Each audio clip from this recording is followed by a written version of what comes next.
Hey everybody, Marion Stroh, the inappropriate artist here. Yes, that's right. I am now using my last name. I have been encouraged to do so. I figure it's about time. So yeah, I sign all my paintings with my whole name, so why not introduce myself that way? And you will soon be seeing a change to my branding. Branding, I hate using that word, but that is what it is. Yeah, you'll be seeing those changes in the near future, but don't hold your breath. Let's just keep moving forward. Today's video is part 3 of painting Todd's Point in Old Greenwich, Connecticut. This beach is someplace I grew up going to, and I have a deep connection to. I do have a part 1 and a part 2, painting the sky and the horizon line, of which I changed completely in this painting, and you'll see in this video, excuse me. And I took a different turn for this video because I realized the other ones were kind of painful, and nobody makes it to the end of those videos. Let's be realistic. So here we go. I sped up 18 plus hours of footage to bring you this video, the completing of this painting. Before I start that, however, I am going to ask you to please check out my Patreon. The link is below. I could really use the support. It helps to fund all of this. My goal is to build that so that I can travel and finish the last 21 states without financial fear. And I can collect the rest of my content from my book and then be able to publish said book. And so I do need to build my Patreon, and I hope you check it out. Now, while you're at Patreon, after you check out my Patreon and become a member, you can go over and check out Sarah Burns' studio. I used her brushes in this painting. And these brushes she specifically designed for gouache.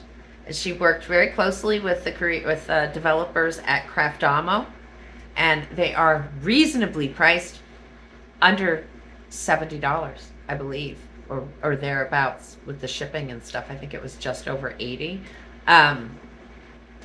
Great brushes. I didn't bring them all in here with me today, I don't think, but I love this rigger. These happen to be my faves right now, so they're the ones that are out. This beautiful little #1 rigger, gorgeous, makes gorgeous little branches, wonderful little bits. I love that. And then this, you see me using this brush a lot in the painting coming up, because this does so much, and you will see exactly how much I can accomplish with just this brush. And then you also saw me going in with this one. This is the 1/4 inch flat. This is the 1/2 inch flat. No, 3/8 inch flat, excuse me. This is the 3/8 inch flat, and this is a 1/4 inch flat. And you saw me use both of these quite a bit. The rigger I used a lot in blending my grasses. This one you saw me put on some big fat coverage at the beginning with the permanent white, covering up my old foreground or midground, as I changed my mind in my composition, because that's my prerogative, being the artist. Anyway, Sarah Burns' studio, she created these gorgeous brushes.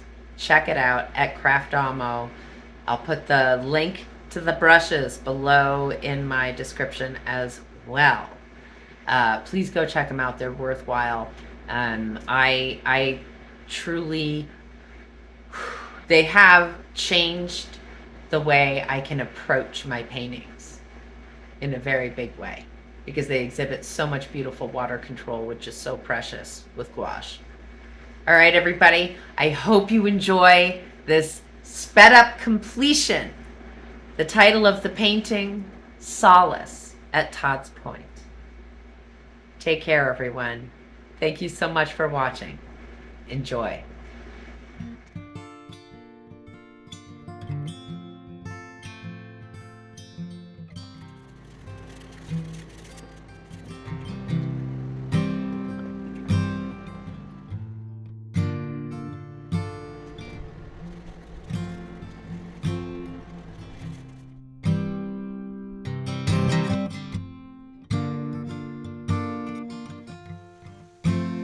Here in this sped up version of this painting, you see me marking out all of the light on the rocks.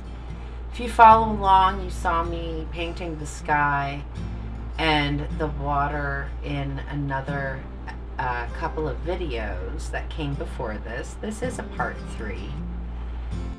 I had filmed those videos in real time and posted them as such with limited editing. This time I decided it was getting a little painful and a little too long, and there were still 25 plus hours of footage, so I needed to really give it some thought. I had started making a video similar to the ones I'd made and decided that very quickly it was gonna be like 5 parts, and y'all have some patience, but not that much patience, I'm pretty sure, and neither do I. See what I'm doing here, you see I put my color down, and now I've taken my anthracnone blue and I'm adding in the shadows. And then after I put the anthracnone blue in, I dampened my brush and went in and blended it. Now I'm adding in more light with my cadmium yellow, putting in my grasses here. I decided to keep it just a very simple wash to keep it that bright green. And now I'm moving back to my peninsula and painting these little trees and the landscape that is emerging from this peninsula. I love that little tree on the end. It has such beautiful architecture to it. Whoever does the landscaping here at Greenwich Point really knows what they're doing. And they do care about creating little pieces of art with some of the pruning that they do. Here I'm just putting in the greenery that is along the path that takes you around the point, and the trunks of the trees. Keeping things pretty simple. As complicated and as detailed as these paintings look, you see how I paint my leaves. Very simply. Also, I'm being very careful to not disturb the pigment underneath. You can see there I started to. Also, the thing I like about this sped up version is that you can see the drying shift that I have to contend with gouache, which is why I tend to work in multiple layers. Once you paint the painting, you've got to go back in and paint the painting again. And these are 2 trees here that are sort of coming together, maybe even 3. I could only see the 2 trunks for sure, but yeah, one is a little bit more in front of the other. And then same with this over here. These 2 trees along the side here really create a lovely bouncing off point for the eye in the painting. I really thought about my composition when I took this photograph. Putting in the morning light.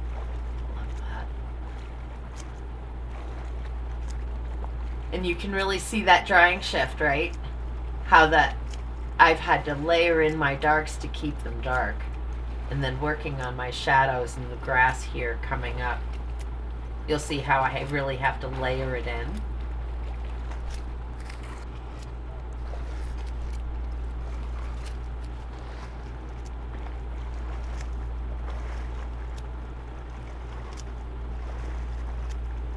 The beautiful thing is it allows me to create lots of levels and values and make it feel more dappled because of that drying shift, right? So that first layer and then putting a second layer on top of it, if I keep that sporadic in its application, I can create that look of dappled sunlight in those shadows.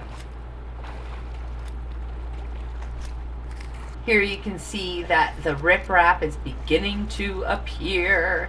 I'm painting all, what I'm doing is layering in my permanent white. Oh, sorry for the jingle, guys. I'm holding a fidget tool.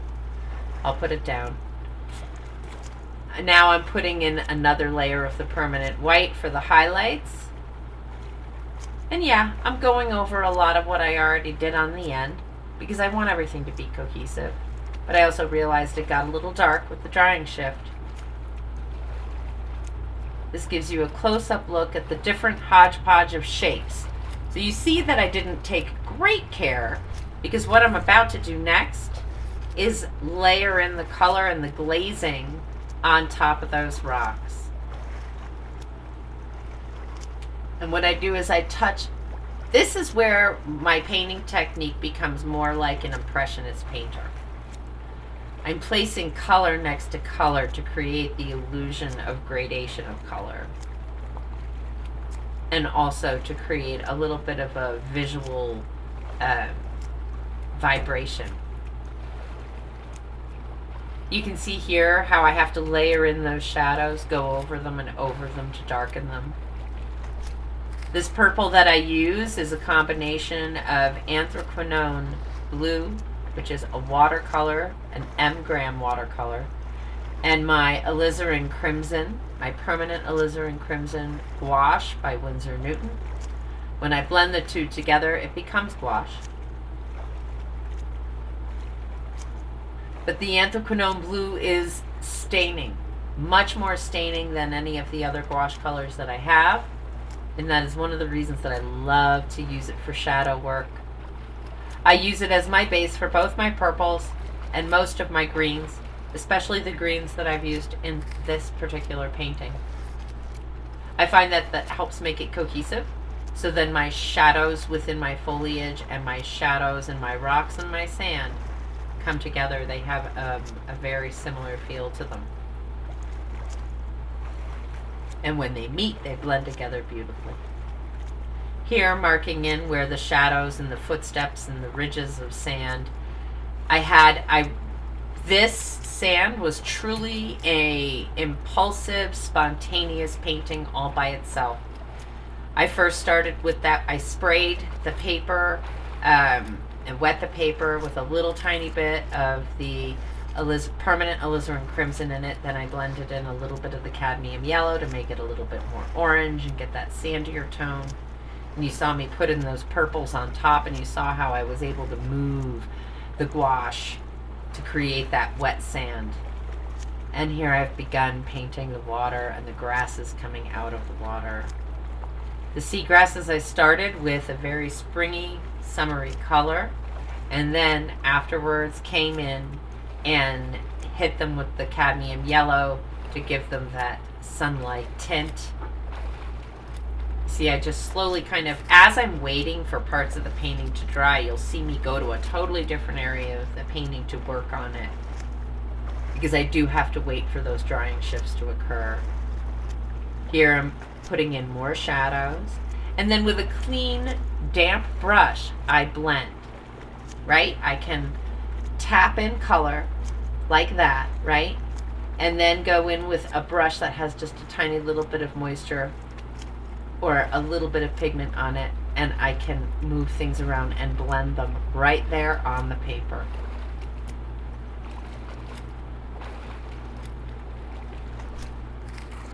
Now here's a perfect example of that, right? I had just tapped in the color, and there I go blending it.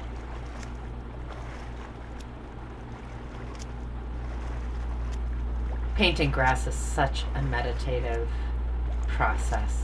It really is cathartic. I highly recommend it, even if you never show anybody what you do and it looks like crap. Just painting grass is so satisfying. It truly is. And I love these reflections. I was really pleased with how my water came about. I wanted it to feel that gentle, soft morning. There was very little wind, a light breeze. So there was very little wind on the water itself. And as the tide goes out, it's a lot less aggressive. There's a lot less movement of the water. It feels as if it truly is slipping away, as that is what it is doing. And it has much more of a feeling of glass when there is no wind here in the Sound. Salt water though it may be, it is sheltered by Long Island, and so very rarely are there big waves. Although it can happen. And here I'm using a combination of my perling black and my anthracnone blue to create my deep green. And then also adding in a little bit of the cadmium yellow to tint it a little bit more.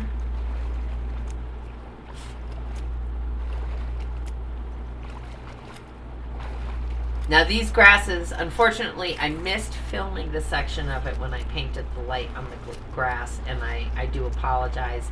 There were a bunch of times where I just didn't have enough space on the camera in order to shoot footage, but I got most of it.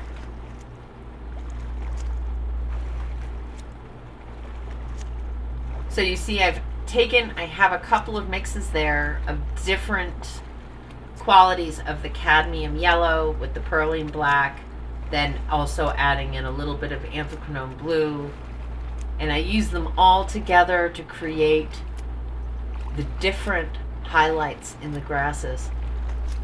This seagrass is flat, so it really reflects the light and shows all of these different colors. And you'll see me going in very soon with just a damp brush, and now I am just moving the color from the shadow up into the grasses and then pulling off some of the light to reveal the darker shadows beneath.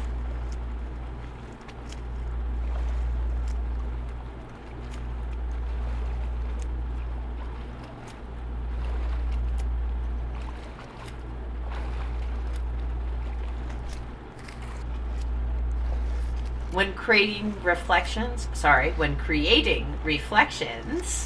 I paint the full length. So from reflection tip to tip of the grass, and then later I come in and cut in the water line. So that here I'm spraying the sand to create water drips for the footprint shadows and the shadows of the moved sand. So when I was painting this part of the painting, I really felt like it was a doodle, and I kind of got lost in the idea that I was painting this tiny little Grand Canyon. This amazing instant process that I was getting to see right in front of my eyes. This is exactly how the Grand Canyon was formed, right? As the tide moves in and out, that is the erosion that water creates, the illusion of movement. Not the illusion, the actual movement.